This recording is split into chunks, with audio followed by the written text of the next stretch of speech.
my understanding of posthumanism has come mostly from Debashish Banerjee, who Yeah. was interviewed with on New Thinking Aloud with Jeffrey Yes. Mishlove. Yeah. I heard it. Yeah. And I wouldn't be surprised if you watched that interview. Good. Yeah. So my understanding was that what he was proposing was something that a view of posthumanism that was more related to the innate abilities of the human. So based on on practicing the siddhis and that we find in the Vedas, that basically the human over time, and maybe there's something just normal or evolutionary in that view of the term. So basically, the humans would become kind of godly in a way, but it would be through, in a way, natural means, as the other use of the term that I've seen out there. And I'm wondering how much it's intentional, actually, to kind of make us forget about that, if such a version of posthumanism exists, just to make sure we don't go that way, and just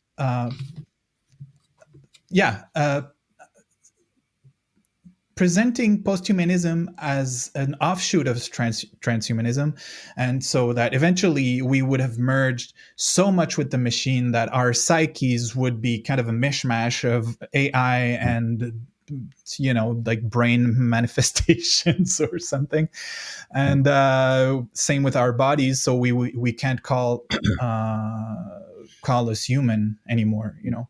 So in other terms, and this is where the image of the Promethean fire comes in. And for me, it's been a question, like, what does it mean exactly? And I'm sure you know a lot more about that than me. So what does it represent exactly? The Promethean fire, is it a metaphor for faking through electronic means, basically computational and robotic means, the superpower, quote unquote, superpowers of the gods? Or does that fire, in fact, in truth, represent the ability of humans to develop something akin to, like eternal life, or omnipresence, or something akin to that? So I don't know if I'm being very clear here, but what do you have to say about this?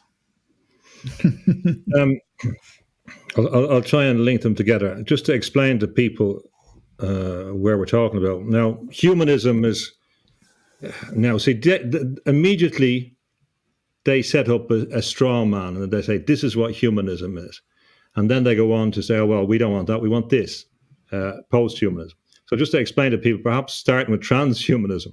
So transhumanism is a term that's really got popular in the last 20 years and refers to context of artificial enhancement or augmentation of human functions with technology. So it's a human plus.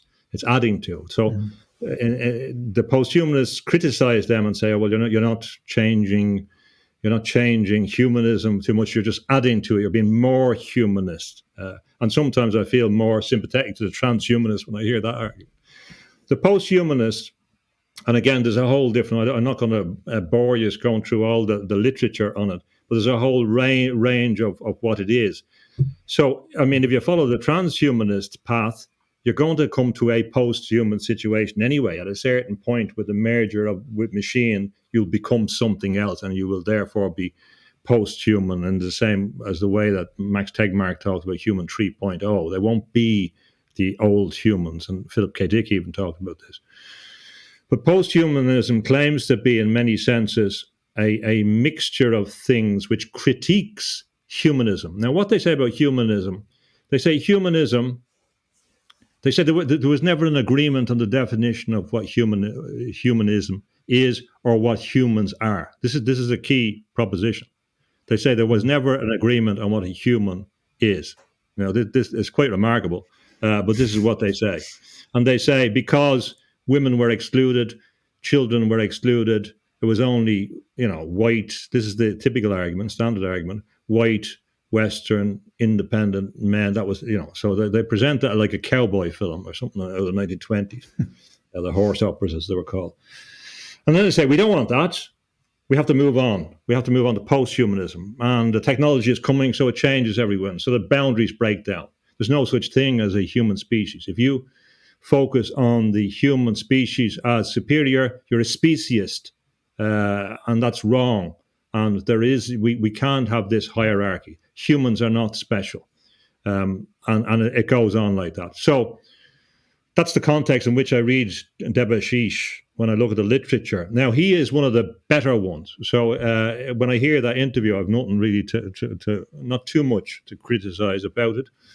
So I don't want to certainly attack him. He is one of the better ones, and if you read his edited volumes, and they're very articulate, very nuanced, very complex arguments. I don't want to oversimplify them, but the implication of post-humanism, you can't get away, is to break down the idea of humanness and the human, whatever way they say it, by breaking in the boundaries.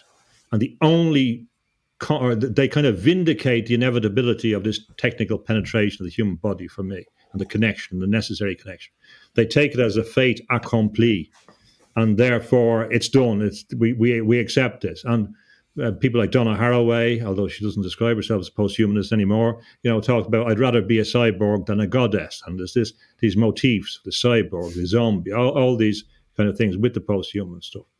And this is supposedly based on a love of animals, or more respect for ecology, more respect for insects. Why we look down on insects? Looking at the arguments whether we should eat insects or not.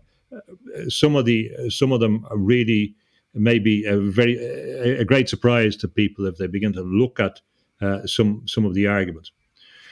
My argument is that post-human is a product of this attitude that I talked about in the 1920s. It's merely a manifestation of this that came out of the military-industrial complex. It is a preparation for the next stage that the military-industrial complex, the deep state, transnational corporations have planned for us. So you have no human rights. And when they say that they weren't regarded as humans, they usually say, well, it's really in law, it's certain that there was exclusions. That's not true. And I know from legal history, this is an inaccurate description of the identification. They confuse things like legal standing, locus standi, legal capacity, and things like that that are not about the definition of a human. It's on a weak foundation. And then they locate humanism in the Renaissance, and that's only one. They either say it was started in the Renaissance or it was started in the Enlightenment. Now they're hugely different things. It depends who you pick.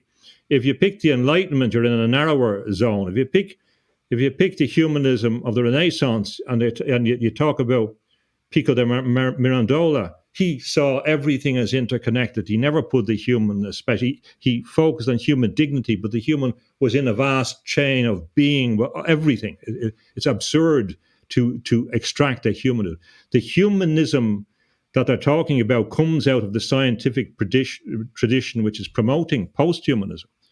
So I believe that this post-humanism, in its origin, really is embedded. Now, I'm not saying about Debashish or any of those individuals are doing that, but this is the origin, in my view. And this is where transhumanism comes from. Where did the term come from?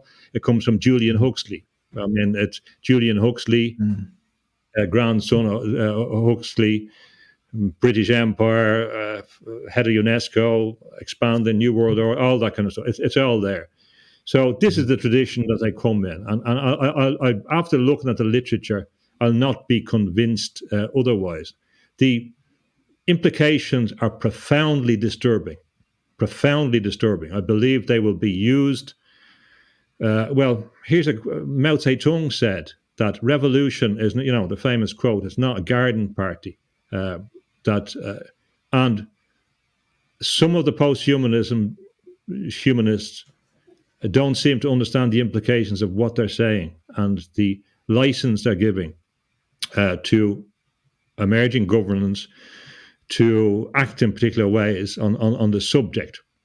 And in particular, once you abolish this concept of human dignity, well, then you've no obligation Mm-hmm. to accord human rights. Now, we've seen human rights being picked apart in the last few years. You've seen it in Canada in the last few years, they're taken apart. Well, in this idea, if we abolish the notion of human, there's no even pretense. We've gone past the emergency legislation when they just wiped the slate clean. There'll be no commitments to anything like that. So I see it as very dangerous. I see it as very ill-informed. Again, I'm not that bashish, and I'm not saying about that. I'm talking about the whole thing, the whole movement. Ill-informed on a legal perspective, wrong, misconstrued, and dangerous. And I see it as a reflection of this tradition.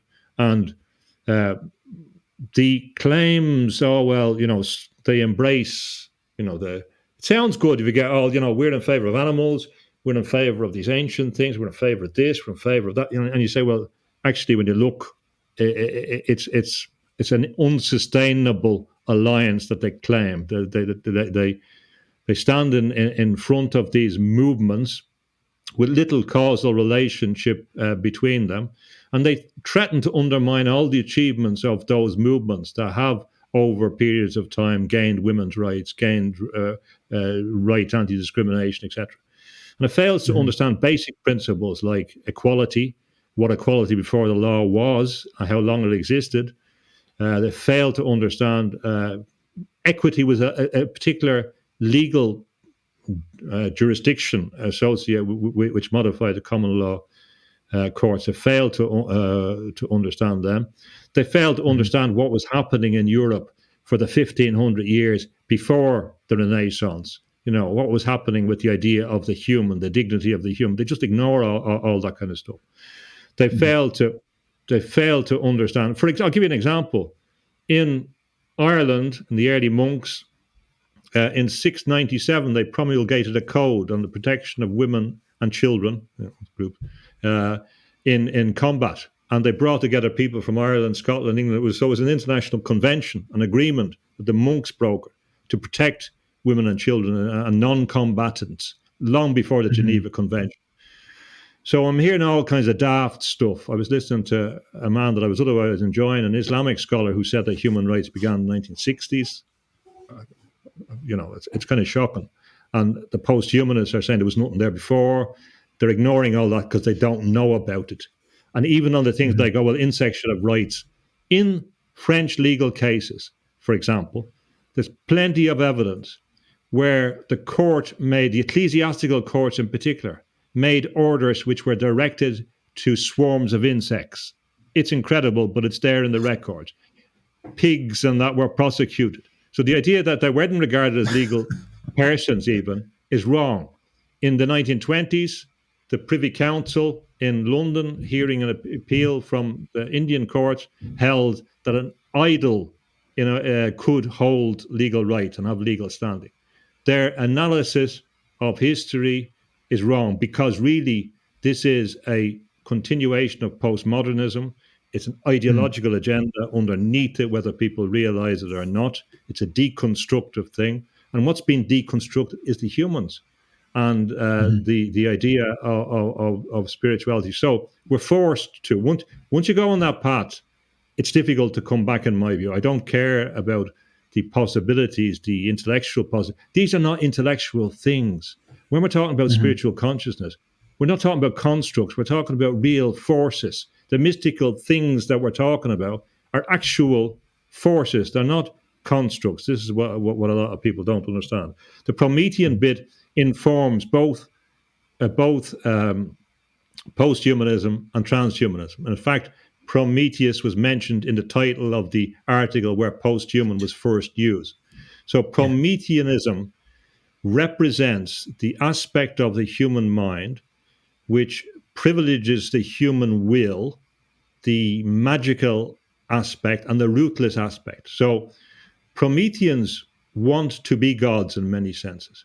They feel resentment that there are gods or higher forces. That's why they want to, steal the fire for the humans. I don't think so. Not that's not what the objective is. The power is the most important thing. So it fits into the kind of Aleister Crowley will of the magician idea. And we can see in the 1960s what it specifically meant by Feinberg and people in America who influenced the present generation of AI and advocates who claim now that they are making God. This is what they're claiming. They are making God. Now, that's not Yeah. good for you, I can guarantee. But Feinberg and that identified the elements of Prometheanism as he saw it. Space exploration, life extension, the same old stuff. It's the same old stuff. Yep. It's an imperial agenda. So when you come to judge things, if you judge things on what they said they were doing 100 years ago, the empires, as they're transitioning to their new empires, the empire of scientism, as I call them, well, then you can follow the path through. And then Prometheanism is a vague notion. The last point on this, there's a lot of undermining of traditional religion. So, for example, they say, oh, well, Jesus was a myth, so we can disregard it. But Prometheus is a myth with much less in it, and it's a central philosophy. Yeah. It's absurd.